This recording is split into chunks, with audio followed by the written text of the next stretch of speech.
Yeah, turn on the hard drive recording as well for the VOD there. And now, finally, we're ready to go with some Chrono Trigger. So yeah, moving into the whole end game side quest phase, which is kind of a I don't know how to just a thing that they do in these old JRPGs. I guess it's kind of a tradition. A whoop. Huh. Or actually, I am gonna just double check and make sure that the game audio is going fine. It seems to be going fine, and it's funny how it seems to have stuck me. Or actually, can I enter the menu? I can. Can I save? I cannot. Okay, so they won't let you save in the time machine, which yeah, it just kind of like blasted me off right at the start without my consent. That's kind of unnerving.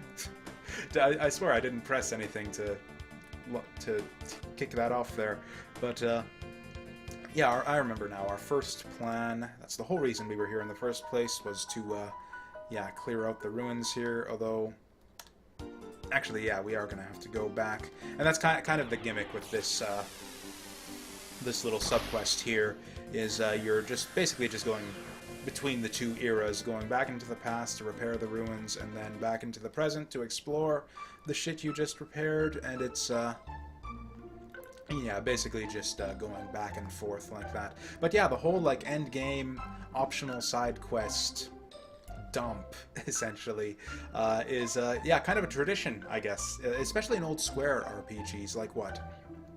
Like FF6, basically like the whole like last half of the game was optional.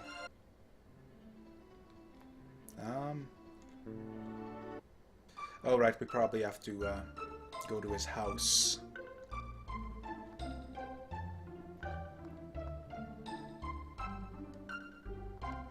Okay, that'll get him into gear. But yeah, like FF6 had like where that basically the whole second half of the game was basically technically optional side quests. You have what, FF7 did the same thing, tons of optional stuff to do at the end of the game. Basically a lot of FF games, like yeah, FF10, FF13, all of those really opened up right at the end. What else was there? Star Ocean 2. Just like, yeah, a lot of JRPGs in general, I think, did this thing. I don't know when it all would have started, what sort of kicked off that whole kind of tradition. Okay, let's see what we got down here. No, I think that's the last hole. Which is weird, because he says, like, yeah, we can't get any further because of the monsters. I cleared all the monsters in this room. You can totally fix this hole, dude. But, yeah, whatever. I guess it is canonical that he is in fact a lazy bastard. Okay, so yeah, now we get to explore just a little bit more of this ruin here. Yeah, if I remember this right, these guys are only weak to magic, so it's kind of the opposite of the early game, where it's like the enemies that are only weak to magic are kind of a pain. Just because your magic spells are so weak at that point when they first appear. And then, oh wow, these guys have a lot of health. But not a lot of accuracy, it would seem. But, and yeah, now at this point in the game, we've got, like, access to so many different crazy strong target everyone magic abilities that, yeah, basically the enemies that can only be hurt by magic are really the easiest type at this point. In fact, I don't think we even really need to go, like, back and forth really that much. Oh yeah, that's right, I think Luke is magic. Or no, Magus... Actually, no, neither one of them can one-shot him, that's right. But yeah, now that I think of it, yeah, I'm not sure there is any reason to actually go back and forth through time on this one. I think you might as well just clear everything out in the past and then go back to the present and, yeah, explore all the stuff you unlocked. Oh, looks like we'll be able to get up this door, actually.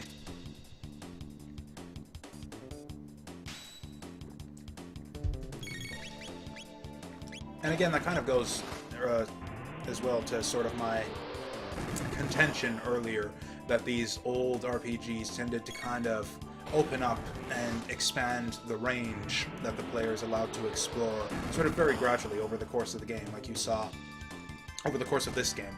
We sort of have different opportunities for little side diversions into like new dungeon, optional side dungeons and that type of thing, or just like new time periods and areas to explore. And then those just sort of getting gradually larger and larger over the course of the game, where we start off with like the little sewer, and then we get the whole prehistoric era to explore. And then they kind of let us loose on the whole map area, or no, they let us loose across like all of the time periods and the pendant and the boxes and all of that, so you get a bunch of stuff to sort of backtrack and check out there. And now finally, at long last, we've got full reign over the entire game world. And I guess that's probably, I'd have to play some more RPGs to really investigate this further, but oh, it's gonna charge me. I gave you your tools, man. If anything, you owe me money.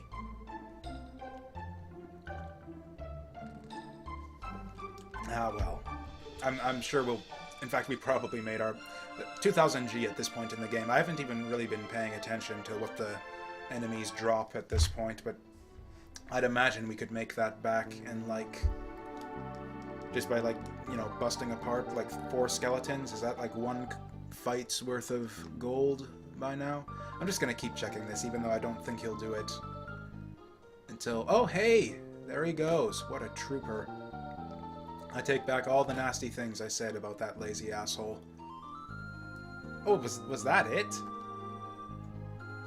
Because, yeah, this is like the whole point. This is what it's all about right here. This is the whole reason to come to clear out this ruin. But yeah, and this is... So yeah, this is the end of this side quest. That was pretty short. I think there is actually more stuff to clear out in the ruins. It's just that this is the main attraction here.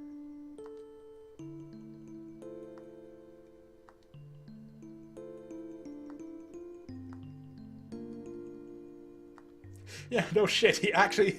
Why would he think ill of him? He actually, like, took up the mantle and, like, picked things up, carried the torch. Yeah, he basically, yeah, passed the torch on to Glenn, and he did it. He actually did what Cyrus could not. He defeated Magus, sort of, with the help of his time-traveling buddies. Although not so much. Frog actually did a lot of work in that Magus fight, to the point that he basically just, like, soloed him on his own.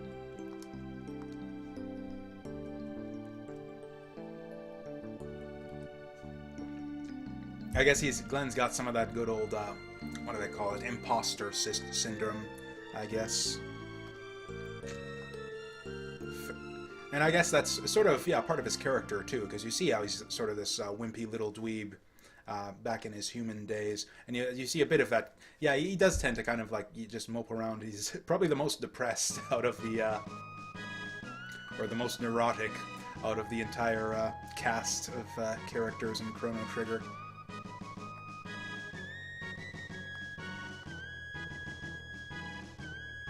Oh yeah, that's right.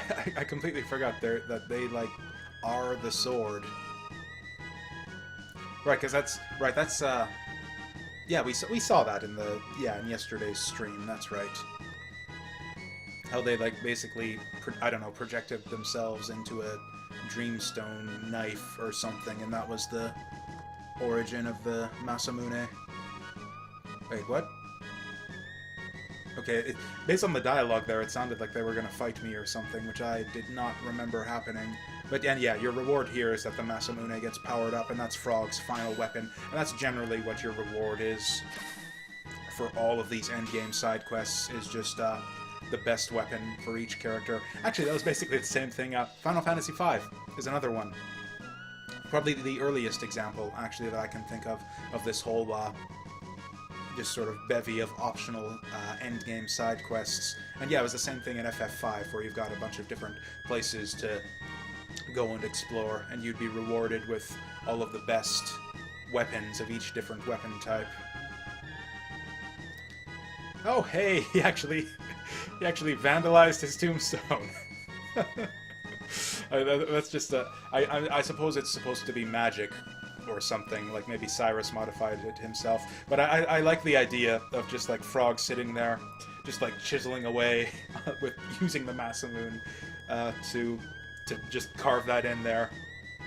It's just like, yeah, Cyrus was a pussy. I had to go and finish the job in the end. Oh yeah, and it just auto-equips it for him. And yeah, with that, I think it's actually worth, yeah, equipping the hero medal at this point. And actually with that, Frog, I think, pretty much becomes, yeah, our best physical attacker. Because, yeah, that's, yeah, sure beats the hell out of that Brave Sword. And that's really why these, and yeah, I was saying how you're not really ready to defeat Lavos until you clear out a whole bunch of these, endgame side quests, and a lot of that is just because of the power disparity, as demonstrated there, where we went up, like, what was it, like 50?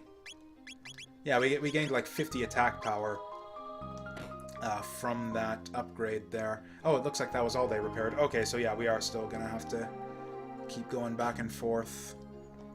Wasn't there? Oh yeah, we gotta fix the hole, though. So yeah, at this you're basically, like, kind of done here, but I'm just gonna, you know, like I said, we're doing the full 100%, minus the, what was it? Yeah, you can, like, count on one hand the things that we've missed so far. There was, like, what, 2 treasure chests, basically, in a couple dungeons, that I like, give me credit here. I put in the effort to try and make those work. I spent, like, 20 minutes frickin' waiting for evil weevils to dig the frickin' hole in the right place. Actually, Frog... Yeah, Frog's gonna be our party leader now. He's got the magic sword. He's the real hero for now, at least, until we get more weapons for other people.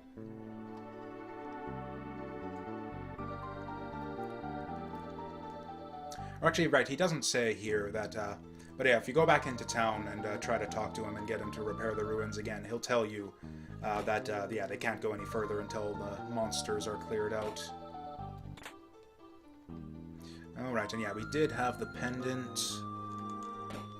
Or, yeah, this here, and we're gonna have to do the same thing, where we don't open the box, so that we can open the box in the future. Which I still think is kind of dumb, that that's a thing you need to do, but whatever. It's one of those things where it's once you know it, it's not even a thing. And it's so weird and counterintuitive that it's frankly easy to remember that you have to do it.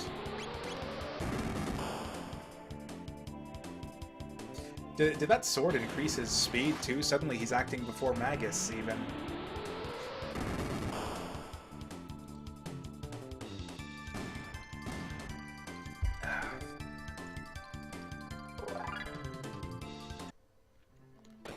But yeah, I don't actually remember what else was in these ruins that's worth taking. Other than, you know, the lives of all of these skeletons and shadows. Or, excuse me, bases and defuncts. Actually, you know, I've actually, I can feel it in my sinuses. I've got just the faint remnants of a cold here. Or you know what, I'm just gonna water too, just in case this doesn't work. But I fully expect these guys to have this battle won by the time I get back, and I'm just gonna go, yeah, blow my nose real quick.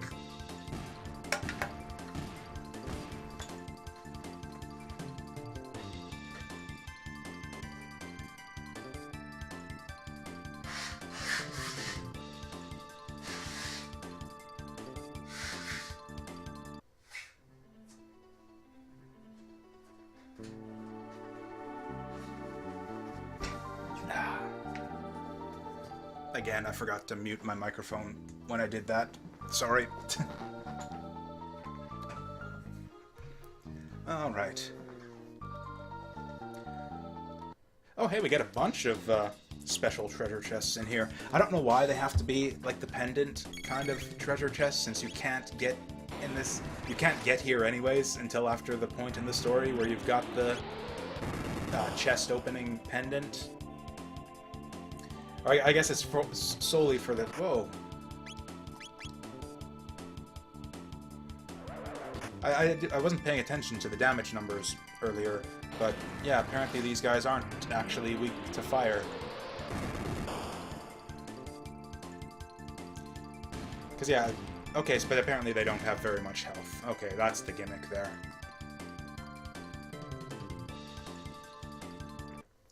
which I guess was the same thing when we fought their ancestors, or I guess really descendants, technically, like the first, in the factory, the first time we went to the future.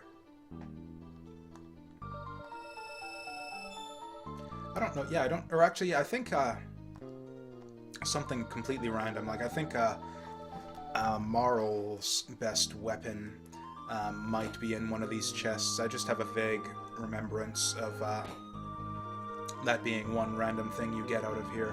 And there's not really any reason to, like, I don't think there's any more holes blocking off our progress, just sort of random holes for no reason in certain places. Are they gonna even bother letting me repair the rest of it? Okay, that's it for now. So yeah, I guess there really is no reason to go into the present. In fact, I probably should have not opened even the chests that I did.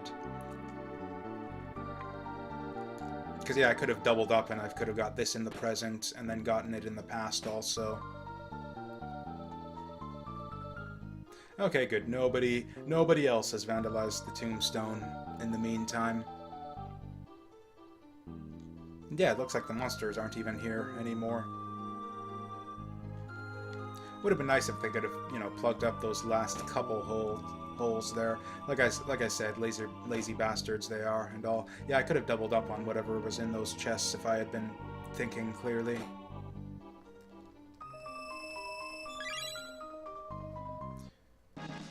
And what do we got? We got Nova armor. That's new.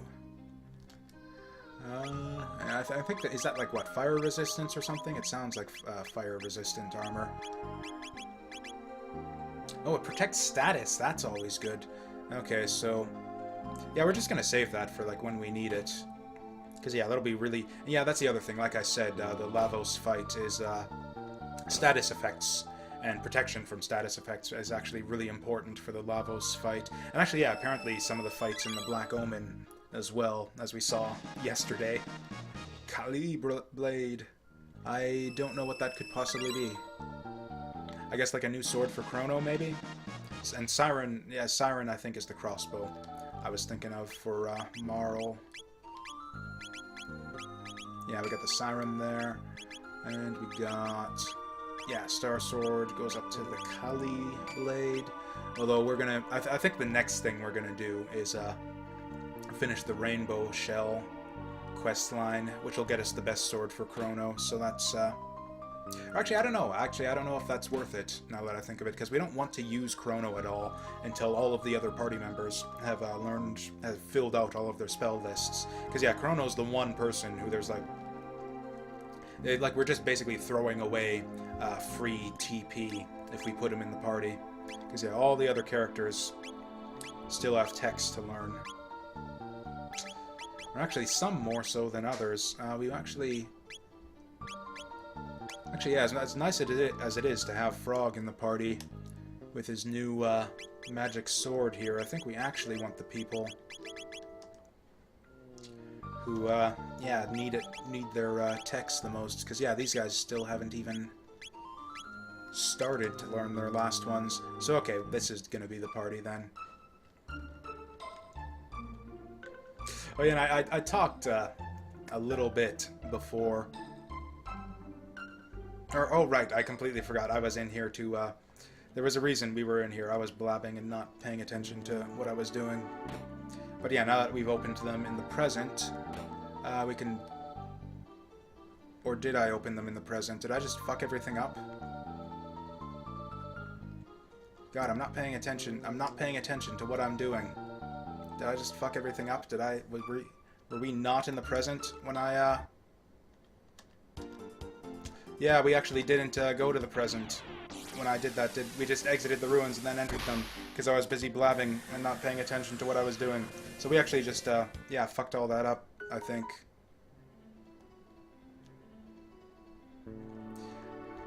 Can I actually check that? Can I just, like, check the recording and, like,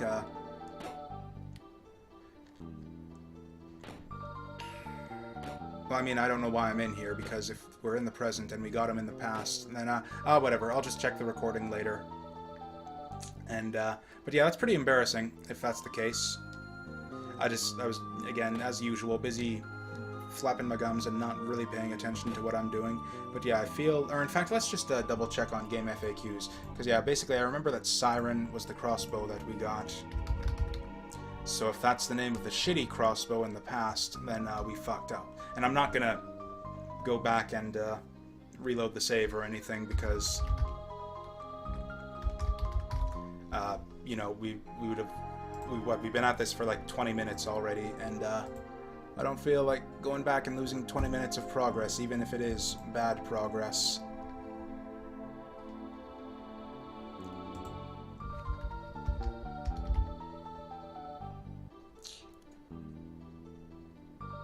Huh, interesting. So yeah, it looks like I just wasn't paying attention, and that we were... It looks like we did get the best items after all. Oh, or maybe not.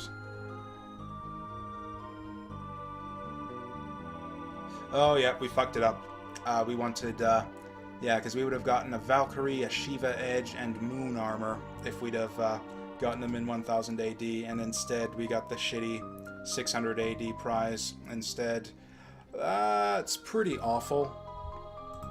I feel like such a dope now that I know for sure. I actually am tempted to reload my save and go and fix that, but it's fine. We'll just live with the consequences of our stupidity here. Although yeah, that was basically the best weapon for Marl that we missed out on there. And yeah, based on the stats on that game FAQs walkthrough, it does look like we're actually missing out a fair bit. Oh well. And I guess that's kind of the dangers of doing... Because I'm a bit used to the YouTube scene, where it's like if I screw something up in a recording, I can just go back and redo it. But like here on Twitch, like I'm not going to go back and redo stuff live, because that's just, you know, wasting viewers' time. I don't have the option of... you know, just like cutting stuff out and going back and redoing stuff off camera and discarding footage and all of that. So it's a bit, I don't know, a bit of a different paradigm, I guess, of video game commentary creation or something. But yeah, I think what we want to do next... Because the Rainbow Shell, I think, would be a bit of a waste, since we aren't going to be using Chrono for quite some time yet. So I think what we want to do is... Or in fact, okay, with that being said, let's actually go and do the quests for the characters that we are using. So Magus is going to be in the party for a good long while yet. So yeah, let's go and clear out his little dungeon here. Or what is? Or no, that's the cat. That's where Magus's castle used to be. That's right. Yeah, this here, I believe, is Ozzy's fort. And you know, if I would just get in the habit of actually, you know what? I'm gonna make a new save file just because in the event that I feel like going back and doing the actually like the full 100%, I'll have that option at least. I'll have that older save file to undo my screw up. Here we go. Oh.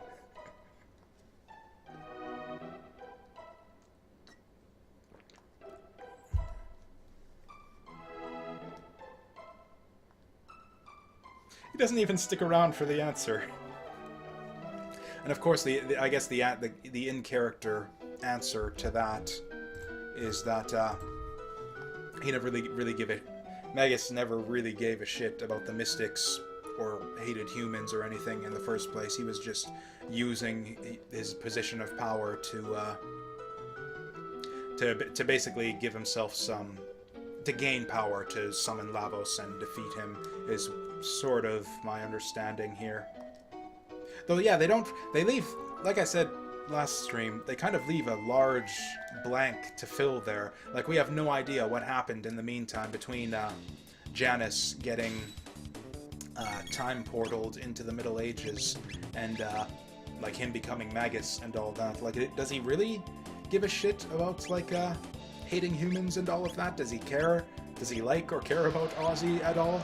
Like, there's and again, that's blanks that were all filled in that fanfic I mentioned earlier.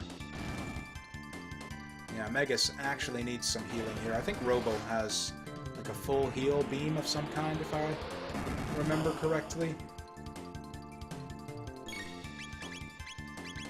Yeah, we got... actually, I think the Cure Beam is maybe a slightly bigger heal. Whatever, it's a big enough heal, at least. That Tailspin did a lot of damage, so I think we're just going to keep doing that. And actually, let's see how the physical attack does here.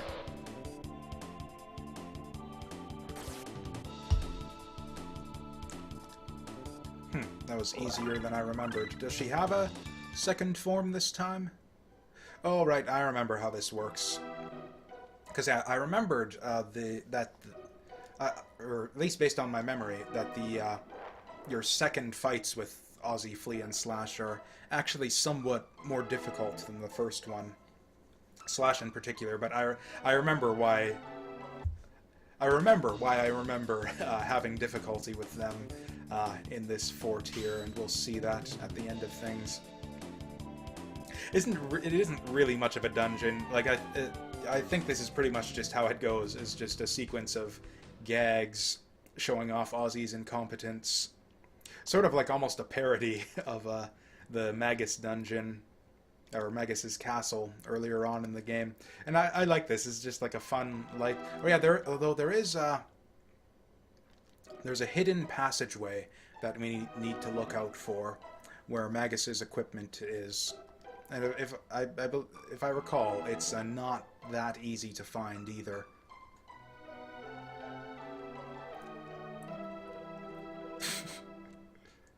Oh, those little pop culture references and RPG dialogue. Or actually, do we have... I'm just curious to see if we got any good double techs with Robo. Will Beast Toss work on him? Also, let's try out that Dark Bomb.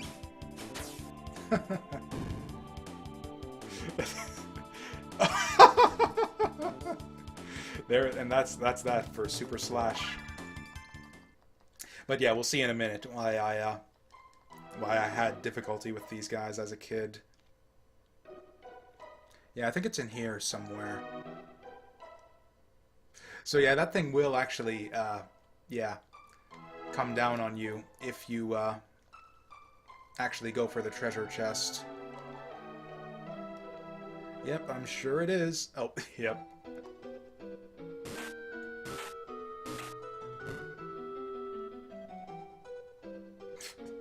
As if we're just gonna walk into it like an idiot. Like I totally wouldn't have done that as a kid. And then once it goes away, you get the treasure, and it was a full ether. I thought it was in this room, but I guess maybe not. Oh, yeah, there it is. Oh, you actually have to, like, hit A to open up the passageway. Yeah, that's, like... I don't even want to say well hidden. That's just, like, obscure. I don't know how anyone would have found this without a walkthrough. In fact, I'm almost positive that I would have missed that my first time through the game. And yeah, I believe that's Magus's best equipment that he can get. So okay, that's Magus kind of done with. I don't even... Or that's right, we get... Oh, and it's good that we have Ayla in the party here, too. Although, with that said, I forgot to... yeah. Because, yeah, they all have good equipment here. They've got new items, and this is the tough fight, is the one where you fight all of them at once. And they're not as easy as the little interludes we had with them earlier, either. But yeah, if you've got Ayla in the party, you can actually steal these items from them. So actually, with that said... And yeah, they all have different counterattacks too, but Aussie's got the nastiest one. He'll do some kind of, like a triple tech with the three of them if you attack him, so you want to save Aussie for last. But yeah, we kind of just want to sit back and let Ayla do her thing before we actually go nuts with the attackings and the battlings and all of that. There we go, and that'll be our Slasher 2.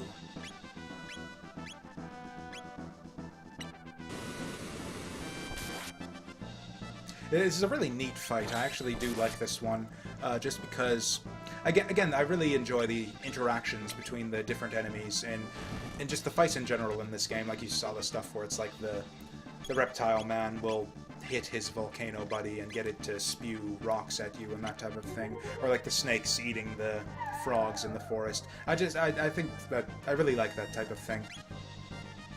Oh dear. Alright, that's just Ozzy, like, doing his thing. Yeah, that hurts quite a bit.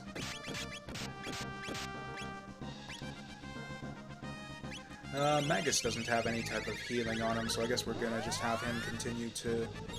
Actually, I guess we could start going to town on Slash over there. You know, in fact, we could, yeah, do both of them. Because, yeah, the only one we have left right now is Ozzy. Oh, yeah, I think he is going to counterattack, too, after we steal from him, so we actually... I think we actually do want the heal to go off before we do that.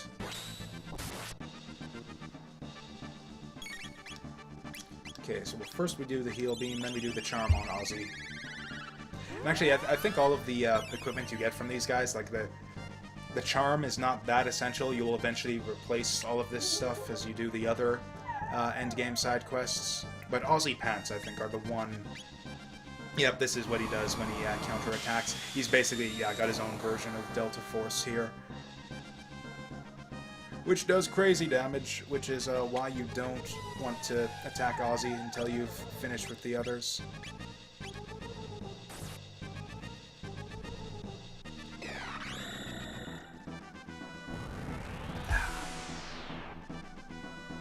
So if I do an all-target ability to attack all of them, will they all counterattack? That would be crazy. I think that's probably why I would have gotten killed by these guys as a kid. Oh god, he's just doing it. He's just doing it straight up. Okay, so yeah, we need to... Yeah, we've been fucking around enough already with all of this, so... Oh yeah, Tailspin will hit the both of them, but I don't think we want to do that.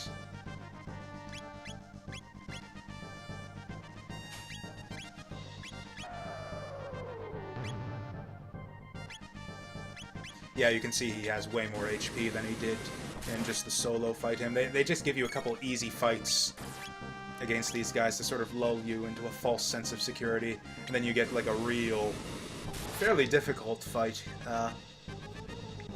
against them at the end here. Actually, I wonder, I forget what Flea's counterattack was. Maybe we want to do her first. Yeah, I think we just continue doing like we've been doing. Or okay, we've already mostly... We've done a bit of work. Oh, damn, there he goes. Okay.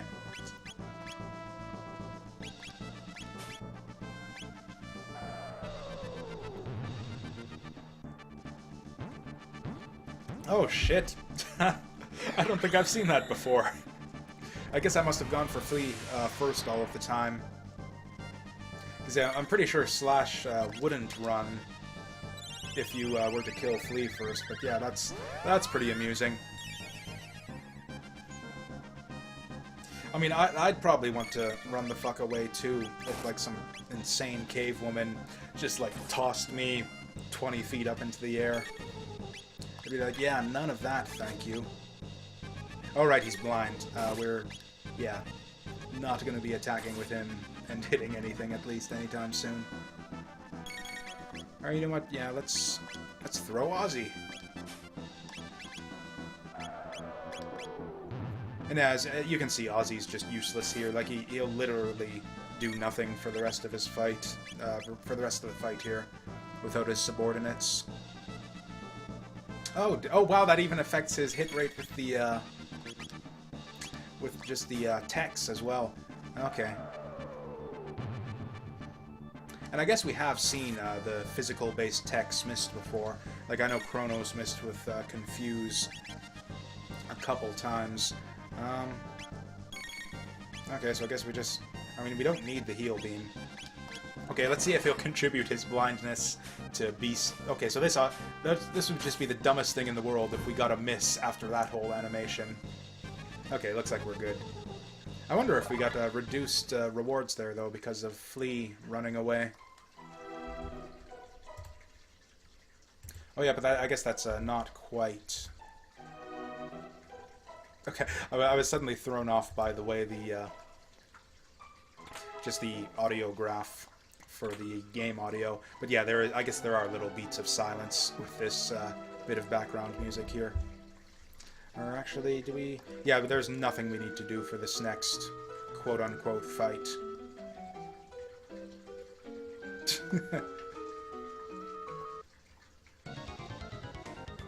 And I guess that is kind of your clue here, when he says that you lied.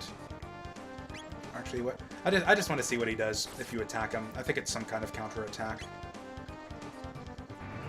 Oh yeah, it's the exact same thing he did last time. But it's not exactly the same as last time, because he's actually smartened up a little bit. So yeah, last time we did that, it opened a hole, but this time he actually got the hole in the right place. Alright, and I guess there's probably some monster... Or no, it just takes you back here. So yeah, that doesn't even really set us back at all.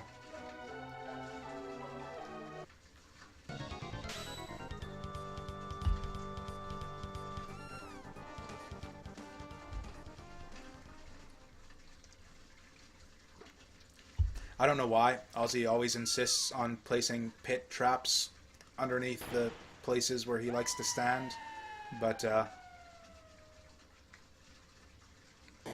you know, these... Oh, it sounds like he got the ice barrier. Yeah, what was he trying to accomplish with that pit there? Well, actually, there is a payoff to all of this as well. It's not just like some random... So yeah, is there like anything at all to hint at this passageway existing here? And yeah, it's pretty narrow too. It's like easy to miss. Yeah, and if you do that, she'll just go like that. You gotta, like if you tried to do it with the diagonal, like just go along the wall. Which I guess is kind of a hint. Like normally if you go diagonally along the wall, you go like this. But when you do it on this one, she'll just shake her head because you're like, you know, going diagonally down into... So yeah, you gotta go like straight down when you're going through the passageway. Which I guess is kind of a clue, although it's not really obvious that that's what's going on there. If you have an intimate understanding of the way that... Actually, can we... Okay, we can't even fall down the hole there and chase after those monsters.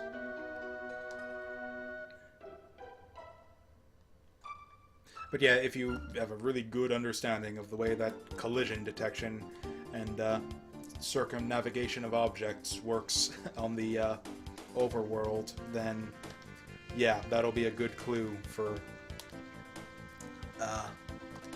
the existence of that passage there. Actually, is this... Okay, so yeah, this is sort of... So yeah, I guess Ozzy did go on to found... what is it? Medina Village? And yeah, as you can see... And yeah, I guess he was sort of stoking resentment and hatred of humanity over those years. So yeah, now you can see the denizens of Medina are much more chill this time around. And in fact, the imps have taken over. It's not like the big, rough, like, henches and gargoyles and stuff who are running the show. It's just a lot of super chill imps, and actually they got the... Yeah, they got the super tough and aggressive monsters on gardening duty. So yeah, we've completely transformed Monster Society for the better, or at least to our advantage. The American way. No blowback whatsoever. And yeah, they got a human here too, so they're totally down with humans now too. And we can rest at the inn for less than $200 too, so that's a bonus.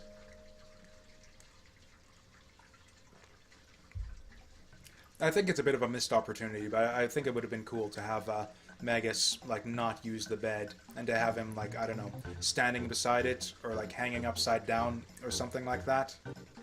I don't know. I think that would have been a nice touch, a bit of a missed opportunity there.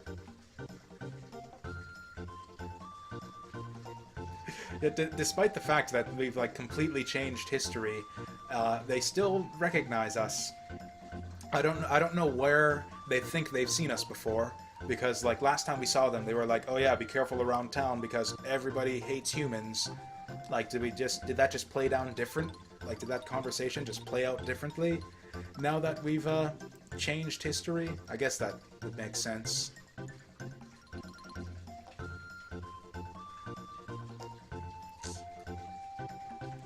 Oh, you know what?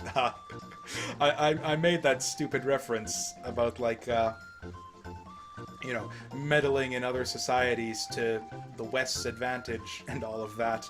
And actually, I suppose, yeah, the name Medina is actually derived from, like, an Arab city, isn't it? So, okay, maybe I hit a bit too close to home there with that little reference. But, oh well. It's just what came to mind. That's all I really do. And actually, I guess there's no benefit, really. It's just a nice bit of flavor that you, yeah, change monster society in the present here. Okay, I'm curious, actually, if we have anything different to say to Melkar. Now that we sort of know what his deal is all about. Will he still sell us stuff? Looks like no. Looks like we've actually just permanently... He's just so awestruck by the Black Omen that he's just decided to close up shop here. Oh, and actually, I think some of the townspeople do have different stuff to say as a result of the Black Omen's sudden appearance. I'm pretty sure Luca gets nothing new here, but we're just gonna check it out anyways. Yeah, that's the same shit he said earlier. I don't think he's gonna give us anything. Or actually, I wonder if Luca's mom has changed at all or anything. We've haven't talked to her in a long time. Nope, same shit. Next up, I think Robo's side quest would make sense, because we still haven't actually gotten even the second last spells for these, for Ayla and Robo, so I think we do, like, want to keep them in the party for a while longer. And of course, like I mentioned, your reward for all of these different side quests is basically each character's ultimate weapon. And since Ayla doesn't use weapons, she doesn't really get an optional side quest of her own in the end game. Yeah, the prehistoric era is sort of the one era that's basically completely wrapped up once you just finish the main plot line in it. And I guess that's true of the Dark Ages as well. Oh yeah, he's totally okay. I guess, yeah, we haven't really... or actually, I think she just says, be good. Oh, actually, no, she says something about the Black Omen. She actually has a different line here. Apparently, she's cool with it. But, yeah, I think that's it for new NPC dialogue in town there. Oh, yeah, I guess we could get started on the Son of Sun, or just the Moon... The Sunstone? Yeah, the Sunstone side quest. That gets you Luca's ultimate weapon, but that's not really what we want. I think we want to go to the future and do Robo's little factory deal.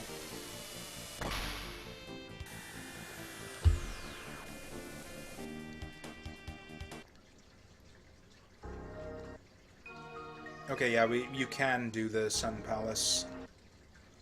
It's actually probably the easiest out of or the shortest, at least, out of the optional side quests in the end of the game. Like, there's pretty much nothing you have to do for that one but beat up Son of Sun and then go through, like, kind of an NPC talky quest chain. Where was that Genodome? Because I know we found it last time. I think it's down there. I think that's it. What was that flash of light? Or I guess there's just, like, occasional lightning in the future. Oh, I got Chrono in here to, yeah, talk to Mom, but we're done with her. In fact, we're gonna get Robo in the lead here just because this is his dungeon, and he deserves a day in the limelight. Spotlight? I think spotlight and limelight mean basically the same thing in the context of, like, phrases and stuff.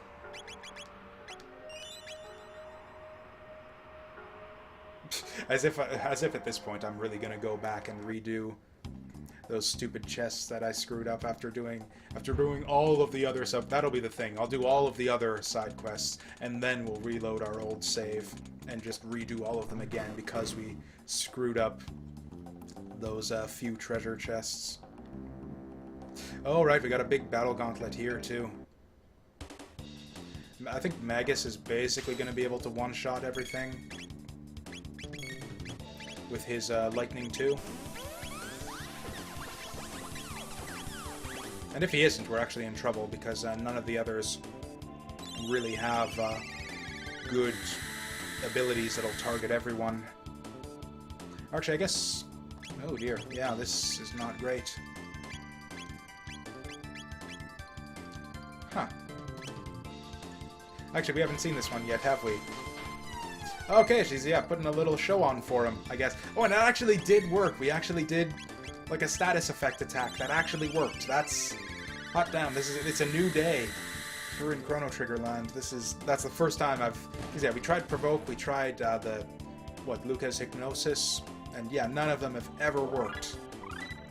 It's actually pretty impressive. It probably targets everyone, too.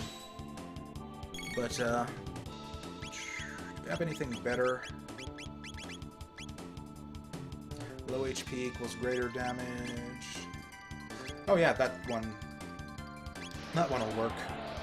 It's based on her position, but this whole segment is tight enough that I think that tornado will hit just about everything.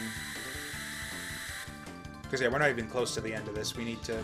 We'll be fighting a bunch of groups of enemies by the time... And big groups, too, by the time this is all over. I think if I recall, I read a GameFAQs walkthrough at some point that claimed that... that's not great.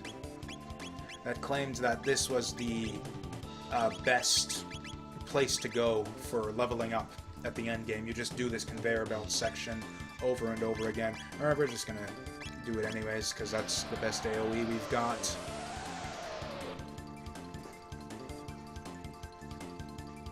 And then I guess we'll just have Robo and Dayla finish them off with physical attacks after that. Actually, what does Robo have for AoE? Because we... Huh. Huh. Okay, Magus is just gonna solo everything, apparently. There we go. That's one skill down.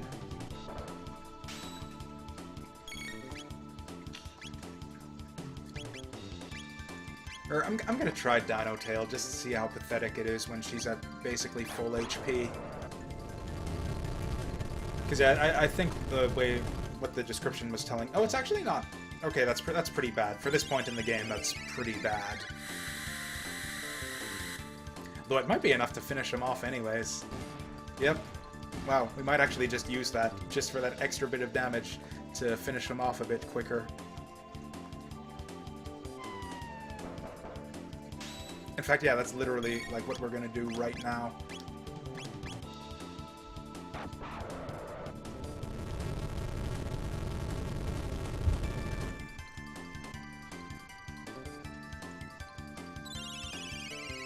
I'm trying to remember now what other spells Magus learns between Shadow Bomb and Dark Matter. Or maybe he just doesn't have a full spell list like the other characters do, which I guess would make sense since he joins the party pretty late. Yeah, this is all kind of mysterious here too. You don't really know what's going on with like the robots and everything here. There's just like a weird... Like, that's the thing, yeah, it's these side quests, they kind of...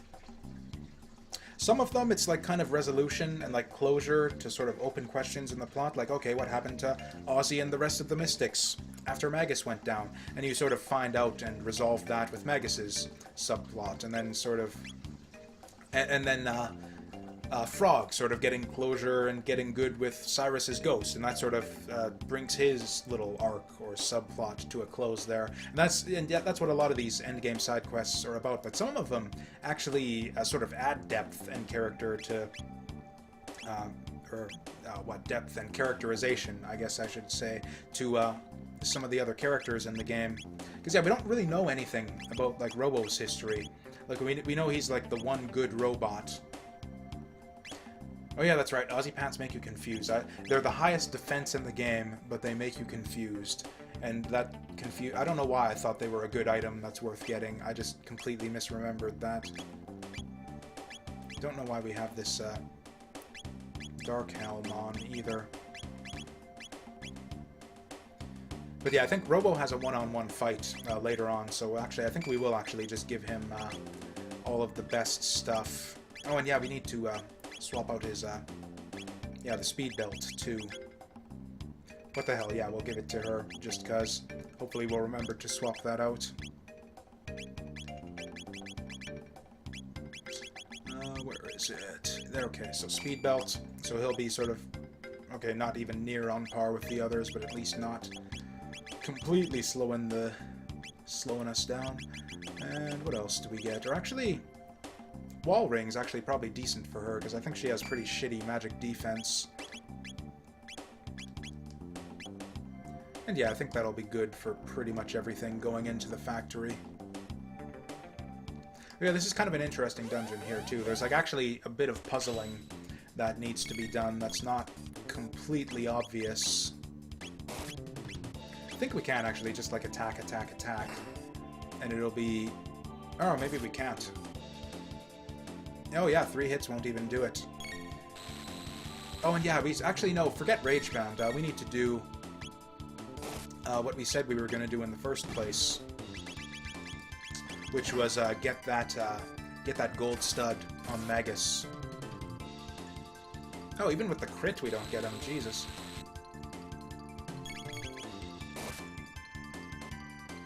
So yeah, let's do that, because yeah, Magus is definitely... We're definitely using his MP at a faster rate than everyone else, just because he's got the best magic in the party, so it's... Oh yeah, and yeah, so here we sort of get some a little bit of background on what's going on in the future. And it turns out that there is, like, the same basic plot line I've been saying, where it's robots versus humans. You just don't even get the first inkling that this is going on until, like, way at the end of the game. I think Chrono's still got it, yeah. So yeah, we're going to give that to Magus, and he's just going to use lightning on everything for the rest of the dungeon. In fact, we're going to use up some of these ethers, too. That'll do. Oh yeah, we probably have some tabs waiting on us, too. Magic tabs. I think we'll split them between Robo and Frog. Or in fact, let's just do this now while I remember. Yeah, we'll just sub Frog in and do it now.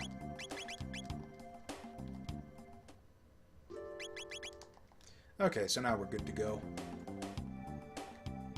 Alright, yeah, these are the guys. So yeah, so it's not entirely clear what you need to do there. It's a bit of a puzzle. It's actually, yeah, kind of an interesting dungeon. It's like the only really kind of puzzly dungeon in the game, I think. Or is this a tab, or what's going on here? Okay, I think we want to... Okay, is it just the one guy? Okay, it's a few guys. So I think the basic way we're gonna handle these is to lightning to soften them up, and then we'll just finish them off with physical attacks. Because, yeah, it seems like they have about 1,000 HP.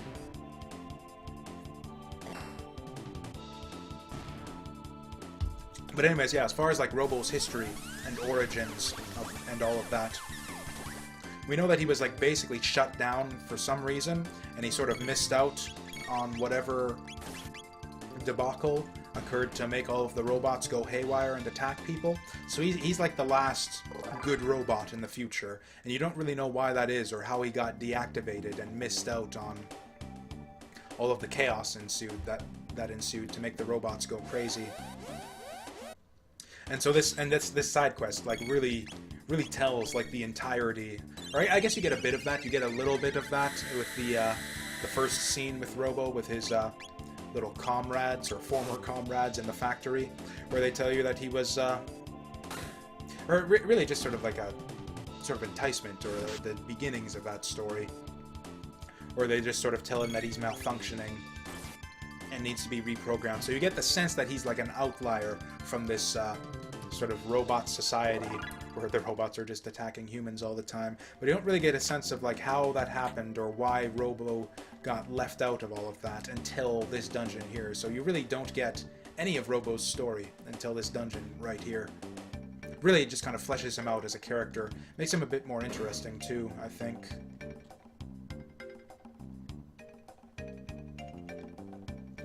Because, yeah, I remember, yeah, Robo, I think, got treated, yeah, got kind of badly treated, I feel, in the sequel, in Chrono Cross. What?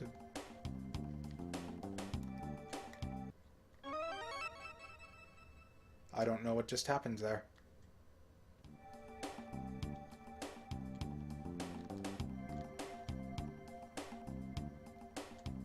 Okay, whatever.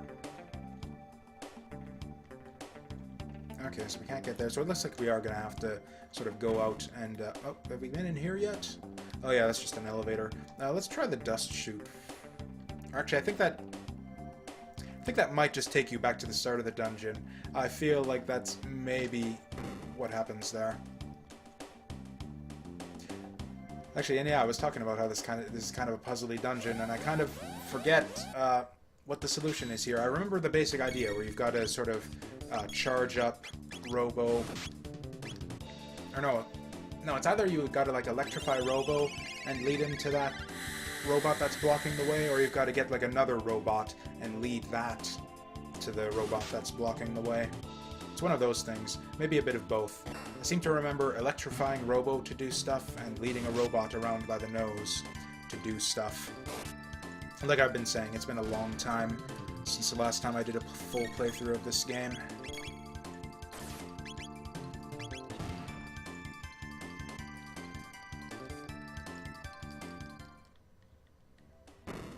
And yeah, we're sort of getting little bits of story as we go through the dungeon, too. Okay, let's see if there's anything... Oh, the computer gives us data. Okay, and so this is where they're going to explain all these questions I have about... Okay, charge the energy pods. Okay, so that's the doors.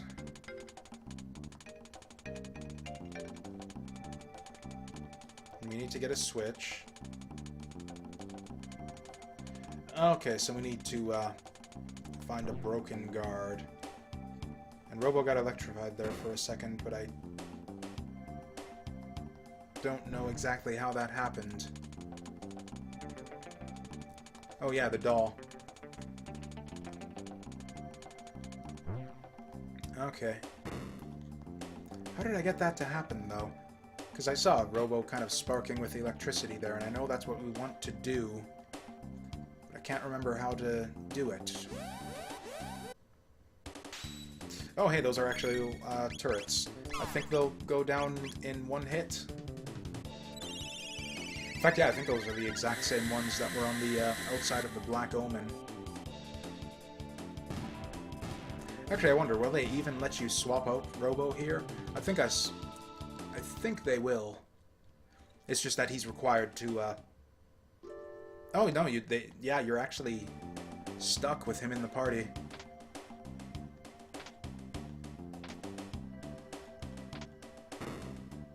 Okay, so we solved that little puzzle there, I guess.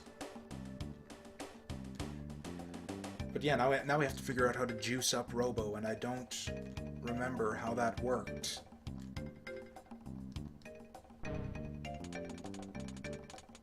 Okay, what about the doors? Charge the energy pods.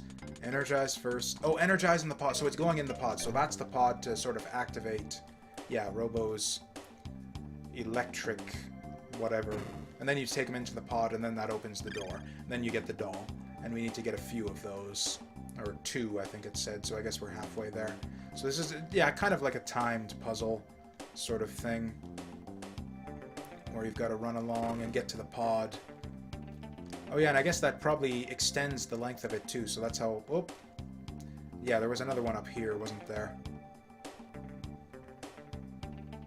But yeah, we're not going to have time to get to it until we can... Okay, so we... Okay, so yeah, it's kind of like a multi-step puzzle. And again, yeah, strangely involved for like a dungeon puzzle in this game. Like, yeah, dungeon puzzles have really not been much of a thing at all in this game to this point.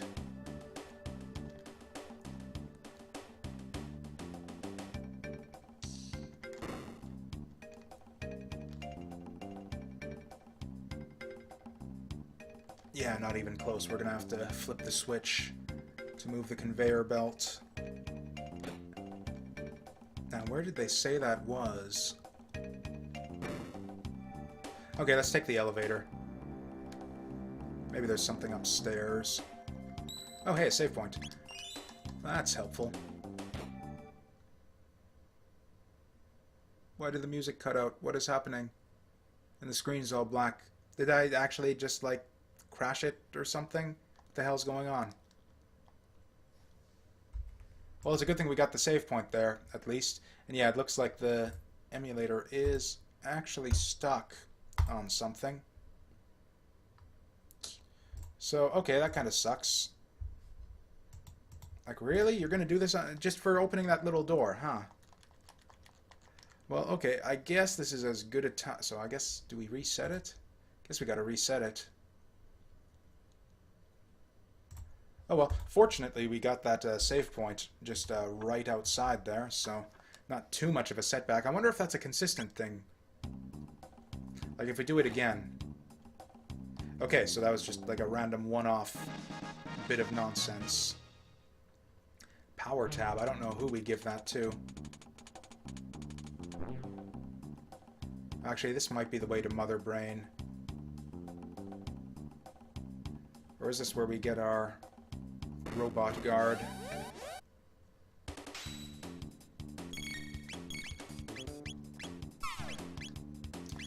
Okay, yeah, we'll be able to do this in one cycle, because the lightning will take out the turrets, and then the attacks will finish off the robots. Yeah, don't... No, this isn't the way to Mother Brain, because we still gotta have the one-on-one fight with... I can't remember. The pink Robo clone, essentially.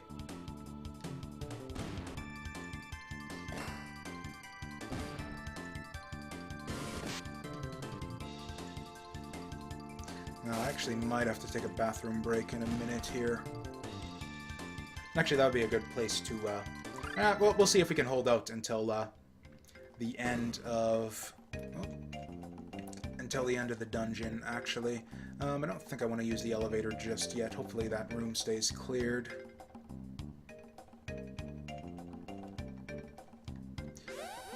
But yeah, this whole dungeon here is sort of your first inkling of the notion that there's this sort of robot supremacy movement of sorts that's cropped up in the future after the destruction of humanity. And I guess depending on who you ask, that's not necessarily a bad thing.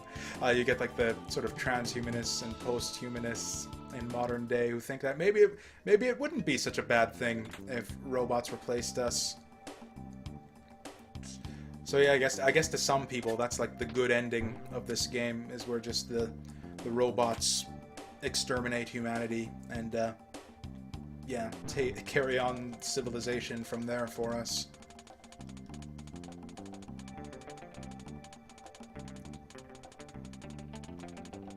Yes, sounds like a good deal to me.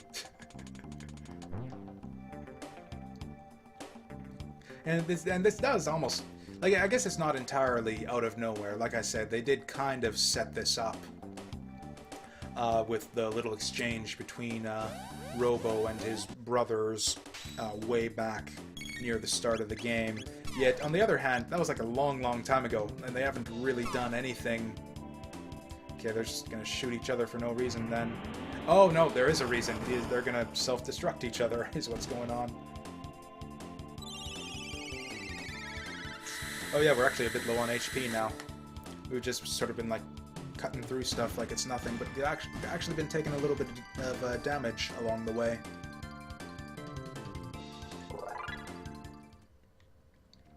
Okay, so we're gonna heal up, and then I guess while we're at it, we'll see where we're at tech-wise at the moment. That's probably good for now. So okay, looks like they're both, yeah, learning their last attacks. We got Magic Wall, Dark Mist.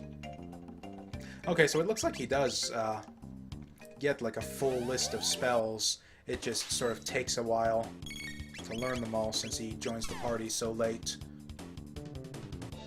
And I guess I was fine with that because I thought Magus was like super cool as a kid. And yeah, I think I talked about that last time. How I pretty much always have him at the lead of the party, just because I don't know, just the notion you have a bit. It feels like you have a bit more of like a tighter connection with the party leader because they're the ones that are like responding to your immediate inputs. And so I just thought it was really cool to be like controlling a dude who glides around the map all over the place. Yeah, you can see him just like kind of flying around there. In a sense, it almost seems like laziness now looking at it now. I was just like, yeah, that must have been a really, really simple animation to draw compared to everybody else's running animations. All right, and yeah, this is the end of the dungeon. This is where we slot in the dolls and yeah, go up to Mother Brain there. Mother Brain? Is it Mother Brain in this game? Oh god, and yeah, this is the factory where they yeah, turn people into Soylent Green, I guess. God. Do you ever see what happens to that poor bastard? It's like they're putting him on a conveyor. Just when you're just in general, when you're in a dystopian future and you get stuck and you get put on a conveyor belt, there's nothing good for you at the end of that journey on that conveyor belt. Whether it's like what I think Doom 3, you go on a conveyor belt ride, in Half-Life, you see people being taken on kind of a conveyor belt ride, and there's never anything pleasant at the end of that ride. It's just not a place conveyor belts is just not a place you want to be in dystopian fiction in general. Oh god. Oh god! Oh, Soylent Green is people! Oh, the magic tabs! The tabs we've been using all this time! Oh my god! I don't think I've ever actually... Oh god, that's horrifying! And I guess that's what all these little sparkly tabs we've been picking up all this time. Oh, what must those dudes in the Dark Ages have been doing to produce those magic tabs they were so keen about all that time too? Oh my god. That's really dark. Oh my goodness. Oh wow. That scream too. I think that's the first time you hear like a human make that noise. Wow, that's like really, really dark. I'm like actually shocked that that is in the game. Okay, so we can just open that and then we go on an elevator. Still don't remember how to actually clear this dungeon though. Oh, okay, so we're back down, not up here. So, right, we do that. And that switches the conveyor belt, and now we're good to go on the lower floors. In fact, I think we get to turn off the laser beam, and then that's a little shortcut. Really well-designed dungeon, actually. This is, like, uncharacteristically, like, solid and interesting dungeon design right here. I almost kind of wish... And, you know, a lot of the dungeons in the game are effective nonetheless. They're atmospheric and really punchy. None of them really... The only ones that really drag and go on for a long time are the coolest and most atmospheric ones. Like you got the Ocean Palace and Magus's Castle, and those are really the longest and most involved dungeons in the game. And they go on longer, but they don't really outstay their welcome or anything as a result of just the epicness and the atmosphere and all that. They're good dungeons, and then all of the other dungeons are just like just super short and punchy, which is, I guess, kind of this game's MO in the first place. I've been meaning to, and I think I'll save that discussion for just the end credit roll, just like summarizing my thoughts on the game in general and why I think it's just such a well-regarded classic in general, and why it holds up so well to this day. But yeah, I don't really know what the right time is to talk about all of that, so we'll... Well, yeah, he is just kind of following me here. Though I don't think... Yeah, you gotta kind of coax him along. Come on, get the fuck over here, little bastard. Okay, what if we... Okay, it looks like he just follows you in a straight line to your position, maybe. Or maybe he just doesn't fucking follow you at all. I don't remember what the deal is with this guy.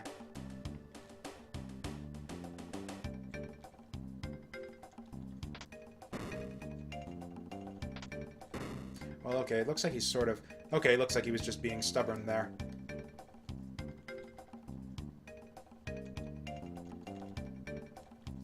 like he's still kind of being stubborn here. I don't know what the deal is with this robot. Okay, this is a pain in the ass, but whatever. He'll follow you eventually, I guess. If you just run around. This is like I guess this whole sequence right here was like basically the inspiration for The Last Guardian. It's like whatever, I forget the guy's name, but yeah, the guy who designed all those games just played Chrono Trigger as a kid, and when he got to this dungeon, he was just like, oh my god, this is the best thing ever. We must make an entire video game around shouting commands at a little helper follower and being pissed off that he won't frickin' go the way that you want him to.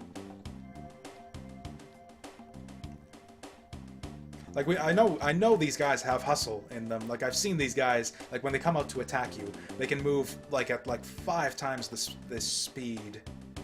This guy's just being a bastard just to piss me off, really. Okay, and now they're locked in place. Now we got other doll. Yeah, that is kind of dirty, too. I remember falling for this a bunch of times. This... yeah, the dust chute here is kind of dirty. But yeah, you don't really get any indication, but I'm pretty positive that that's the chute that takes you out of the dungeon and takes you back to the beginning. And if you go down it, you've got to do the whole conveyor belt ride all over again. And I think I fall for that just about every time I play this game. Not this time, though. We have smartened up. And again, the notion of just coming back to these games with our advanced age and wisdom and all of that. I am wise to the game's tricks. Okay, and once you come back with the dolls. Is it, what, Prometheus and... Oh, Atropus, I was just about to say. I totally remembered it in time.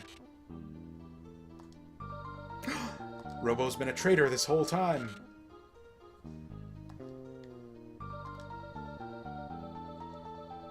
Oh yeah, not the... I guess, as fun as Ayla's speak is... Ayla and Robo, I think, are kind of the least interesting ones for, just like party member dialogue. Are we stuck again? Oh, apparently we had to press the dialogue advance button to advance that awkward pause there.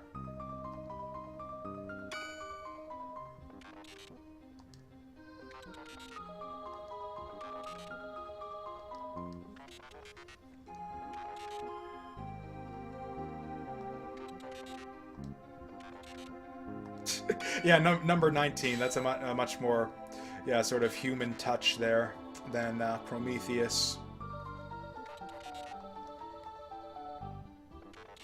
So yeah, we got a one-on-one fight here. I remember this one being pretty easy, but actually we do, although with that said, we are a bit low on HP, so we will just top ourselves up there to start things off. And actually, yeah, the Protect Ring is actually going to completely trivialize this fight now that I think of it. So, whatever, we'll speed things up with a multi-punch. Or the Uzi Punch, even though I don't think we really need it. I think we could frankly just do auto attacks and we'd be fine. Oh, or maybe not, actually, we do need to outpace her healing there. So yeah, I guess we will go big on this one. And yeah, it's sort of like the whole rival battle trope here, where she's got basically all the same moves as you. Actually, in terms of MP efficiency, I wonder if maybe tackle is the way to go. Oh, that was a bit... Or I think that just reduces your HP by half. Oh yeah, that is way more efficient. Yeah, I think I'm fine doing the robo-tackle, actually. We'll wait till she... Or okay, actually, if I wait for her to do another tackle, we might just die. Yeah, I'm gonna play it safe and make with the Cure Beam. Also, I feel like she might explode or something once we beat her. I don't know why I'm... I mean, I was about to say I don't know why I'm gendering a robot, but really, I don't know why they're... Like, really, you need to, like, color robot pink and give her a ribbon and all of that just for the sake of giving, like, Robo a girlfriend. At least they didn't give her, like, big robot titties or something. I know that's a thing that the Japanese like to do sometimes. Like, yeah, Xenogears, you had the you had the girl, yeah, like the main love interest in that game piloted like a effectively like a robot girl, or like a robot woman with robot boobs and all of that. Xenogears and Zone of the Enders also. I think one of the robot girl designs in that game. Pretty much just like the female pilots in these games. All pilot just like female robot mechas with robot boobs and the whole like, and it's just kind of ridiculous. Gundam, I think, was better for that. I don't think you get like the ridiculous, like where you have like, you know, girl robots and dude robots with like different physiques and all of that. Okay, I was afraid that was going to be a bigger explosion there. just gotta, yeah, smack her around a bit, I guess, to get her to smarten up. I don't know. Maybe Anita Sarkeesian had a point about the the bad messages that these video games can send sometimes with regard to gender relations and all that. Although I guess she is technically a robot and like a piece of technology and all that, so I guess it's maybe not a big deal. I don't know. I guess it depends on who you ask, I guess. So some of those transhumanists or posthumanists or whatever can be a bit crazy when it comes to like the issues of robot rights and all of that. So I feel like in the future, like when we do have like when the full, not like the robot, like the rise of the robots, like takeover of humanity, like that robot revolution, but just like the AI revolution in general, where we get like more advanced human-like AIs, like that sort of group of people is going to become like essentially PETA, the equivalent of PETA in the future, but only for robots. And of course by then PETA won't even exist, because all animal species will be basically extinct, and we'll just like clone meat in labs. And I guess you might get the odd person keeping, you know, a dog or cat or something as a pet, but we'll have like the vastly superior robot cats and dogs at that point anyways, so there'd be no reason. Basically all life on Earth is destined to get replaced by robots and androids in the distant future, and some people are okay with that. And I think I might be too. I don't know if I'd give a shit. Like if you were to, like if instead of the Lavos future, you were to show me like the dystopic, if you were to do like a thing like in Chrono Trigger where you show me the video of the dystopic future where robots have replaced everything and created their own society and all of that, and replaced humanity, I think I might not even go out of my way to stop that, just because, especially if it was like 1,000 years in the future, or whatever. Okay, so yeah, you take the monitors offline, and then you can, it is Mother Brain. That's kind of funny that that's a thing. Oh, does he have status protection? I don't think he does, but we're fine anyways. And yeah, I'm pretty sure Beast Toss isn't gonna work on a hologram, so I think we just use like all of our strongest techs here, really. Or, I don't know. MP is kind of becoming a thing, so maybe we just use our most efficient techs. Although Dark Bomb's probably fine. Yeah, the problem with having Magus in the party, it really is kind of a downside that you don't have access to your double techs. Oh dear. Maybe I should have left one alive. Maybe it wasn't the best idea to destroy all of those things. Although, actually, we do have, like, a good... It seems like the enemy damage isn't really keeping up with our increase in HP. Like, yeah, the enemies are still doing, like, 100 or 200 damage with their big, like, ultimate attacks. Like, they've been doing 100 or 200 damage with their big ultimate attacks since the Magus fight. So yeah, that amount of damage really doesn't cut it anymore at this point in the game. You get the sense that there's maybe a sort of intended progression. I don't know why we need... This is a dumb sentence that you'd only say in the context of video games, but I don't know what we need 2 arms for. I don't know why it's necessary for us to have 2 arms when we can only use 1. So we got the Terra arm and the Crisis arm. Oh, I see. That's like a super... Below 10 HP, really. I don't know if that's worth it. I don't know if that's worth the hit to our attack power there. But anyways, that's the end of Robo's little sub-quest there. So we're actually gonna, yeah, cut things off for a minute and just take a break to go to the bathroom and refill my drink and all of that. So yeah, I will go do all of that and see you guys in a minute. It'll be like 5 minutes.